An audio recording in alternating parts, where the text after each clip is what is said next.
எப்படியும் நாங்க இங்க இருக்கிறது தெரிஞ்சுக்கிட்டு அவங்க வந்துட்டாங்க. அங்க முரளியை போட்டு அடிச்சிட்டு இருக்காங்க. நீங்க தானே எங்களை காப்பாத்தணும். ப்ளீஸ் வாங்க பாய்.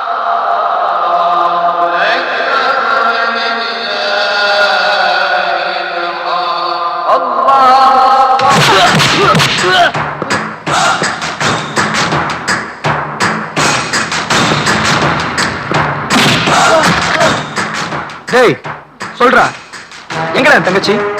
உயிரோட இருக்காளா இல்ல வித்துட்டியா? சொல்ற ராஸ்கல்.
இதுக்கு மேல அடிச்சேன் நீ உயிரோட இருக்க மாட்ட.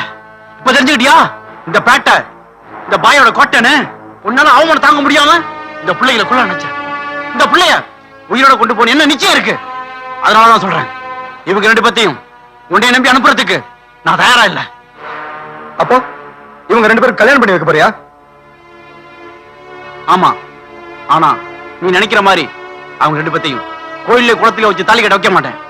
நீ யாருக்கு முன்னாடி எந்த ஜாதிக்கு முன்னாடி அவமானப்பட்டு வந்தியோ அவங்களுக்கு முன்னாடி நானே அவங்களை ஒப்படைக்கிறேன். இவங்களை நீ எப்படி ஒப்படைப்பன்னு நான் நம்புறது? இந்த பார், இந்த பாய் உன்கிட்ட மட்டும் இல்ல, எவன்ட்டையும் வாக்கு மீறினதும் இல்ல மாறினதும் இல்ல.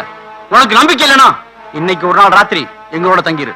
நாளை காலையில நாம எல்லாரும் சேர்ந்து போவோம். அண்ணா, நீங்க நைட்டுக்குள்ள போலீஸ் ஸ்டேஷன்ல போய் கையெழுத்து பண்ணலன்னா உங்க அம்மா அப்பாவை லாக்கப்ல வச்சிருவாங்க. இந்த பார், என்ன யோசனை பண்ற? இதுக்கு மேலையும் அவங்கள கொண்டு போக நினைச்சேனா உன் ஊருக்கு உன் முண்டை மட்டும் தான் போவோம். பாய், நான் உங்களை நம்புறேன். நாளைக்கு காலையில 10 மணிக்கு இவங்களோட நீங்க ஊருக்கு வரலன்னா அந்த ஊர் இங்க வர வேண்டி இருக்கும். வாங்கடா போலாம்.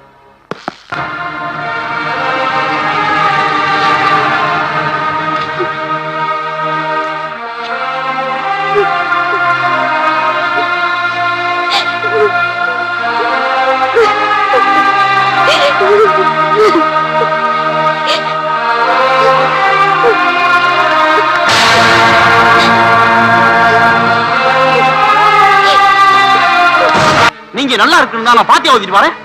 இங்க நான் மாத்திரம் கைமா இருக்கீங்க. உங்க வாழ்க்கை பத்தி கவலைப்படுற அளவுக்கு எங்க வாழ்க்கைய பத்தி கவலைப்படலே பாய். ஊர்ல கொண்டு போய் விட்டா எங்களால வாழ முடியும்.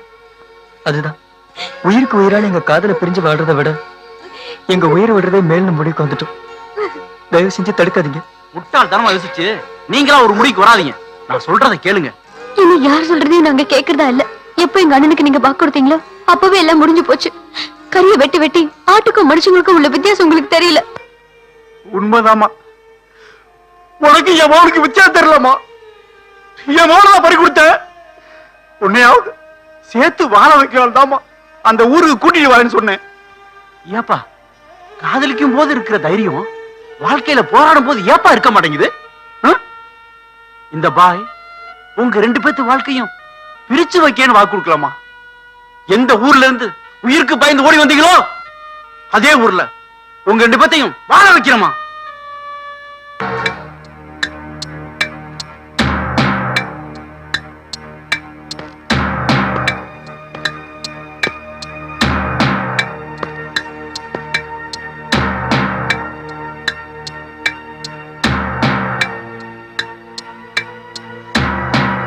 டேய் பாய் கரெக்டா 10 மணிக்கு அவங்கள இங்க கூட்டிட்டு வந்துருவான்.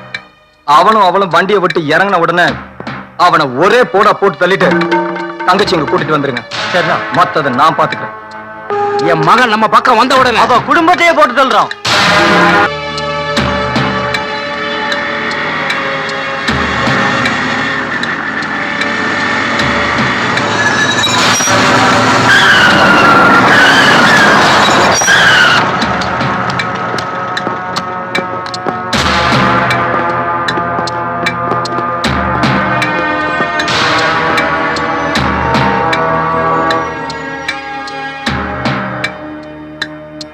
நீங்க எதுக்கும் தயாரா இருப்பீங்கன்னு எனக்கு தெரியும்.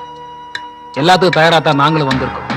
இத பாருங்க, நீங்க எல்லாரும் உங்க கையில இருக்க ஆயத்தை கீழே போட்டாதான் அவங்க 2 பேரும் காரை விட்டு கீழே இறங்குவாங்க. அப்படி இல்லைன்னா கார் நேரா காவல் நிலையம் தான், என் கஸ்டடியில கல்யாணம் தான். எப்படி வசதி?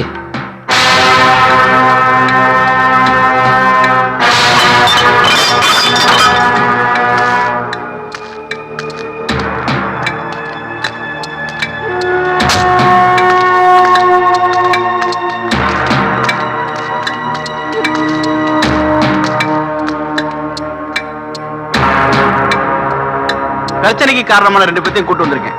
இப்ப என்ன செய்யறதா உத்தேசம்? ஏய், உத்தேசம் உத்தேசம். என் தங்கச்சி முதல்ல எங்கிட்ட அனுப்பு.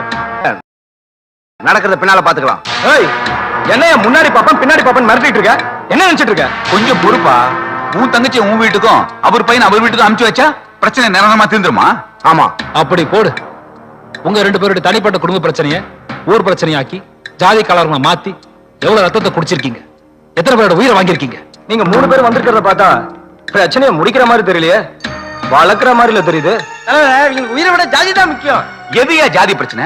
கோயிலுக்குள்ள நுழைய விடல, 2 டம்ளர் பயன்படுத்துறாங்க, சமூக அங்கீகாரம் கிடைக்கல, இப்படின்னா ஜாதி பிரச்சனை வரலாம். ஆனா நீங்க சினிமாவுக்கு டிக்கெட்டுகள் எல்லாம் ஜாதி பிரச்சனை, திருவிழானா ஜாதி பிரச்சனை, டீ கடையில ஜாதி பிரச்சனை. அசிங்கமா இருக்கியா? ஆஹா, எம்எல்ஏ மீட்டிங் பேச ஆரம்பிச்சிட்டாரியா? ஆமா, இத போய் சட்டசபையில பேசியிருந்தா மந்திரி பதவி வேலை கிடைச்சிருக்கும். உங்களை திருத்தத்துக்கு ஒரு பெரியார் இல்லடா, 1000 பெரியார் வந்தா கூட முடியாது. இந்த பாருங்கயா, பணக்காசு கொடுத்துடலாம். கட்டின புருஷனையும் மொத்த தாப்பனையும் உங்களால கொடுக்க முடியுமையா? பாய், அனாவசியமா எங்க விஷயத்தை தலையிடாதீங்க. என்ன சொன்ன? பாய் தலையிடக்கூடாது. அந்த பாய் மட்டும் நீங்க ஜாதி மதம் பார்த்திருந்தாக்கா உங்க 2 பேரோட பிள்ளைங்க இன்னைக்கு உயிரோட வந்திருக்க மாட்டாங்க. அவன் ஏதாவது ஒரு ஹோட்டல்ல பெஞ்சு தொடச்சிருப்பான். உங்க பொண்ணு சாரிமா எத்தனை ஜாதிக்காரன் சொந்தமா இருப்பான்னு சொல்ல முடியாது. காதல்னு சொன்ன உடனே நீங்க எல்லாம் கத்தி கம்ப தூக்குறதால தான் பாதி பேர் ஊரை விட்டு ஓடுறான், மீதி பேர் விஷம் குடிச்சு சாவறான். முதல்ல அதை நிறுத்துங்க. ரொம்ப நல்லா இருக்கு நீ பேசுறது. அந்த பொண்ணை கூப்பிட்டு, மகளே நீ டாக்டர் ஆகணும்னு தான் ஆசைப்பட்ட, அதுக்குள்ள காதலிக்க ஆரம்பிச்சா எப்படி? முதல்ல நீ டாக்டர் ஆகு, அப்புறமா காதல் பண்ணு அப்படின்னு அவங்களை அட்வைஸ் பண்ணுங்க. அவ காதல ஜெயிக்கணும்ன்றதுக்காக வெறியோட டாக்டருக்கு படிப்பா. டாக்டர் ஆகலனா கூட அட்லீஸ்ட் ஒரு நர்ஸ் ஆக மாட்டாளா? என்னமா அவல்ல? என்ன உங்க பேச்ச நீங்க கேட்டுட்டு இருக்கீங்க? ஏய், பாருங்க பாருங்க எல்லாரும், இப்ப கூட அவன் முன்னாடி வரல, உங்களை தான் முட்டிக்க விடுறான். அவனுக்கு அவன் ஒரு முக்கியா, மத்த மண்டப்பட அவனுக்கு நான் ஜாதி பேரை வச்சே வாழ்க்கையை ஓட்டுறவங்களாச்சே. இவங்களுக்கு தெரிஞ்சதெல்லாம் ஜாதி பிரச்சனை ஒண்டிதான். இப்படி நமக்குள்ள நம்ம ஜாதி சண்டை போட்டு இருந்தா பக்கத்துல இருக்க பாகிஸ்தான் அது நம்மள அழிக்க வேணாயா. நமக்குள்ள நாமே அடிச்சுக்கிட்டு அழிஞ்சு போயிருவோம். வாழ்க்கையில இவங்க ஏதாவது சாதிக்க நினைக்கிறாங்க. தயவு செய்து இவங்களை சங்கடப்படுத்திடாதீங்க.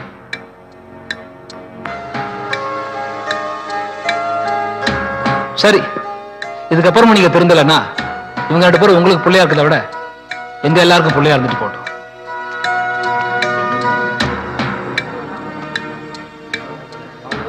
உங்க எல்லாரையும் விட எனக்கு என் தம்பி தான் முக்கியம்.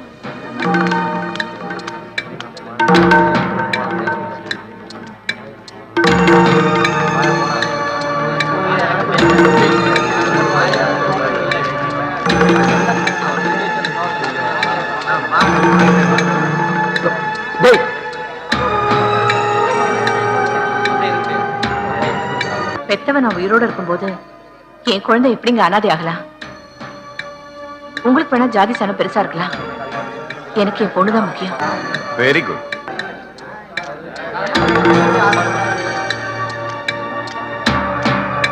பிரியா, பாத்தீங்களா, உங்களை அனாதையை விட்டுட்டு எல்லாரும் எங்க பின்னாடி வந்துட்டாங்க.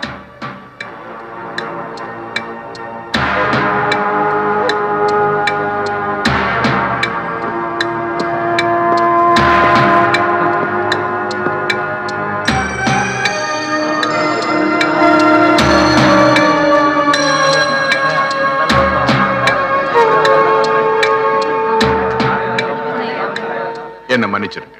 என்னையும் மன்னிச்சிருங்க. சரி, இப்ப இவங்க கல்யாணத்தை எங்க பண்ணலாம்னு நீங்களே சொல்லுங்க. என்னம்மா எதுவுமே பேச மாட்டேங்கிறா? இல்ல, எல்லாரும் எங்களை மன்னிச்சிருங்க. எங்களுக்கு இப்போ கல்யாணம் வேண்டாம். எங்க காதலை வச்சு நீங்க 3 பேரும் இந்த ஊரையே திருத்திட்டீங்க. இதுக்கப்புறம் நாங்க திருந்தலனா தப்பாயிடும்.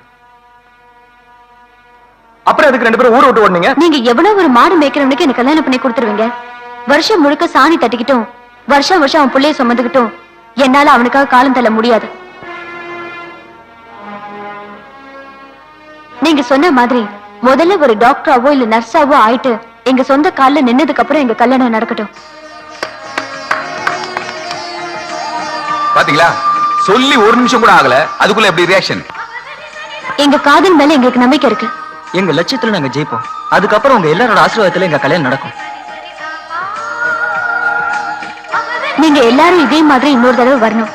ரொம்ப நன்றி பாய். உங்க 3 பேர் தலைமையில தான் எங்க கல்யாணம் நடக்கும். ஓகே பிரியா, நாளைக்கு நம்ம காலேஜ்ல பாப்போம். நோ, இனிமே கல்யாண மண்டபத்துல தான் நம்ம சந்திக்கணும்.